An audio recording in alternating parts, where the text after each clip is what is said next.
Next lecture is very यो simple पाठ but important. सामान्य तर धेरै महत्त्वपूर्ण छ, साधारण तर How can महत्त्वपूर्ण छ।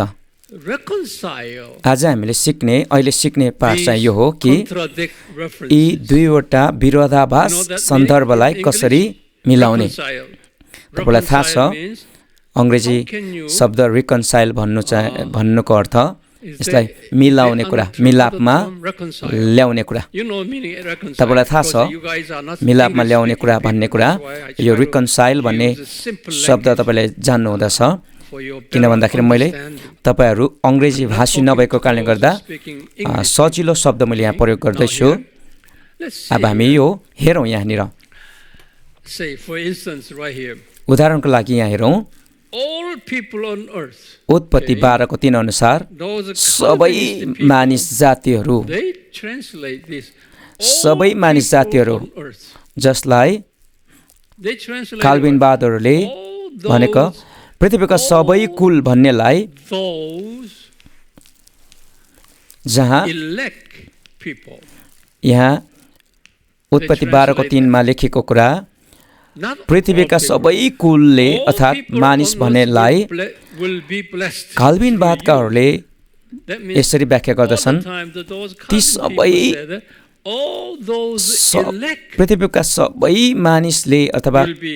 कुलले भन्नाले ती You सबै remember, जोहरू चाहिँ चुनिएकाहरू हुन् Romans 8 भन्ने अर्थ लगाउँदछन् उनीहरूले। to 29:30, remember that? रोमी 8 को So only for those four new, पुस्तकमा हामीले हेर्यो भने ती okay, the elect, व्यक्तिहरू जो चाहिँ those called, पूर्व चुनावमा छन् justified, अनि उनीहरू and बोलाइएका छन् glorified.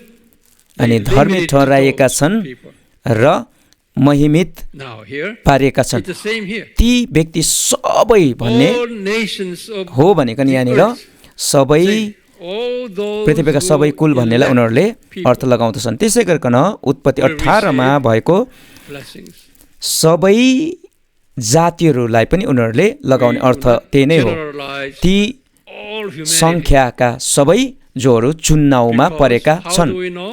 Because यहाँ previously काल्भिनवादहरूले लगाउने अर्थ चाहिँ सबै जातिहरू भन्नाले पृथ्वीमा भएका सबै मानिसहरू होइन, only तर refer to केवल ती those limited number of chosen सीमित people. संख्यामा जो चाहिँ चुनिएकाहरू छन् ती सबै भन्ने चाहिँ अर्थ हो भनिकन John 3:16 is the same. अर्थ उनीहरूले काल्भिनवादकाहरूले God so लगाउँदछन्। loved the world, अनि यूहन्ना 3 को 16 को पनि उनीहरूले त्यसरी नै अर्थाउँछन् काल्भिनवादकाहरूले only son, कि whoever believes in, whoever is what? यहाँ Those who are elect. उहाँमाथि विश्वास गर्ने Those who कोही are पनि elect will कोही पनि come to अर्थात् उहाँमाथि विश्वास गर्ने सबै भन्नाले know पृथ्वीमा भएका सबै will मानिस come जाति to होइन कि receive ती चुनिएकाहरू सबै हो not भनिकन all humanity. अर्थ लगाउँदछन्। ती चुनिएकाहरू मात्रै See, प्रभु now कहाँ we are आउनेछन्, now under the, ती चुनिएकाहरू सबै प्रभु कहाँ आउनेछन् okay, भन्ने कुरा when we हो। share the gospel, जब हामीले सुसमाचार सुनाउँदछौँ not all people who will सबै मानिसहरू accept पृथ्वीमा भएका Jesus as their मानिसहरूले Savior. येशू ख्रीष्टलाई मुक्तिदाता भनिकन all those स्वीकार्ने छैनन्। who were तर elect in the past tense ती who were व्यक्तिहरू जो चाहिँ chosen अघिबाटै चुनिएका will छन् come to you तिनीहरू and मात्रै, willing to तिनीहरू listen to सबै your चाहिँ gospel सुसमाचार presentation. हामीले सुसमाचार प्रस्तुत गर्दै गर्दा In आउनेछन् the event, र सुन्नेछन्। even a person, you listen to me carefully and write down, यहाँनिर even when you महत्त्वपूर्ण कुरा share म the भन्दैछु, gospel, लेख्नुहोस्। and the job person will तपाईँ say, र हामीले "I don't सुसमाचार have interest," प्रस्तुत गर्छौँ अथवा सुनाउँछौँ then don't अनि कोही argue व्यक्तिले with him.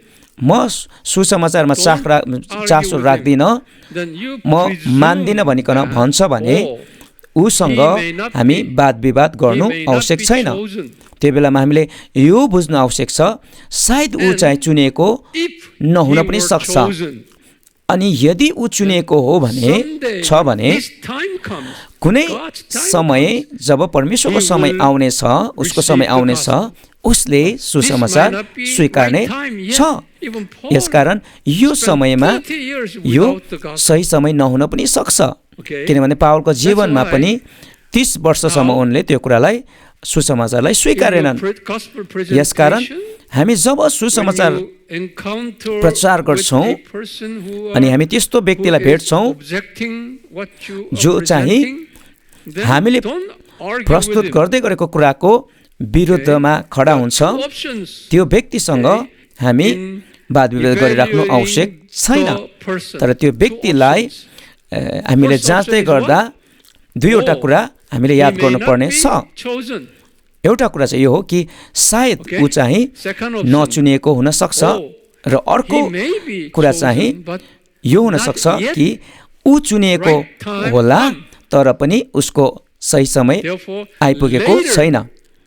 यसकारण पछिबाट उसले यदि चुनिएको हो भने सुसमाचार उसले पछिबाट कोही अरूबाट पाउने छ, सायद मबाट होइन भन्ने कुरा हामीले बुझ्नु आवश्यक छ। कसैले उसलाई सुसमाचार सुनाउनेछ र उसले त्यो स्वीकार गर्नेछ भनिकन हामीले मान्नु आवश्यक छ। अनि जहिले पनि सुसमाचार सुनाउँदै गर्दा हामी आनन्द गर्नु आवश्यक छ। हाम्रो सुसमाचार प्रचारमा हामी आनन्दित हुनु आवश्यक छ। हामी जहिले पनि प्राप्त गर्ने खालको आशा राख्नु हुँदैन। सुसमाचार प्रचार चाहिँ हाम्रो बलबुतामा, हाम्रो इच्छा शक्तिमा हुने कुरा होइन। पवित्र आत्माको शक्तिमा नै यी सबै कुरा हुने हो। तर उहाँले हामीलाई एउटा औजारको रूपमा, माध्यमको रूपमा प्रयोग गर्नुहुने मात्रै हो। हामीले कसैलाई प्रभुमा ल्याउने होइन, तर पवित्र आत्माले हामीलाई चलाएर उहाँले नै कसैलाई सुसमाचार सुनाएर परिवर्तन गराउन सक्नुहुन्छ। यसकारणले गर्दा हामी त्यो कुरालाई प्राप्ति गर्ने खालको र हामी आक्रोशित खालको हुनु हुँदैन। ती व्यक्तिहरू जोहरूले सुसमाचार सुनाउँदै गर्दाखेरि आक्रोशका साथमा र प्राप्ति गर्नै पर्ने कुराको रूपमा ठान्दछन्, उनीहरूले राम्रोसँग सुसमाचार प्रचार गर्न सक्ने छैनन् र उनीहरू धेरै नै तनावमा रहनेछन्। अनि त्यो बेलामा त्यस्ता व्यक्तिहरूले आफ्नै कुरालाई मात्रै प्रस्तुत गरिरहेका हुनेछन्, आफैलाई मात्रै उनीहरूले प्रकट गरिरहेका हुनेछन्। अनि त्यस्तो खालको मानिसहरूले जब कोही व्यक्ति प्रभुमा आउनेछ, उनीहरूले आफैलाई त्यसको श्रेय दिनेछन् र उनीहरूले आफैलाई बढावा गर्नेछन् र उनीहरूले भन्नेछन् मैले यसो गरेँ, मैले उसो गरेँ भनिकन भन्नेछन्। र उनीहरूले भन्दै गर्दाखेरि प्रभुलाई महिमा होस्, महिमा होस् भन्दै गरेका हुनेछन्, तर पनि उनीहरूको खासमा मनाशय चाहिँ उनीहरूले आफ्नै महिमा आफै लिइरहेका हुनेछन्। रोमीको 10 अध्यायको 13लाई हेर्दै गर्दाखेरि पनि यहाँ हेर्दै गर्दा किनकि प्रभुको नाउँ पुकार्ने हरेकले उद्धार पाउनेछ भन्दै गर्दा यो हरेक भन्ने पनि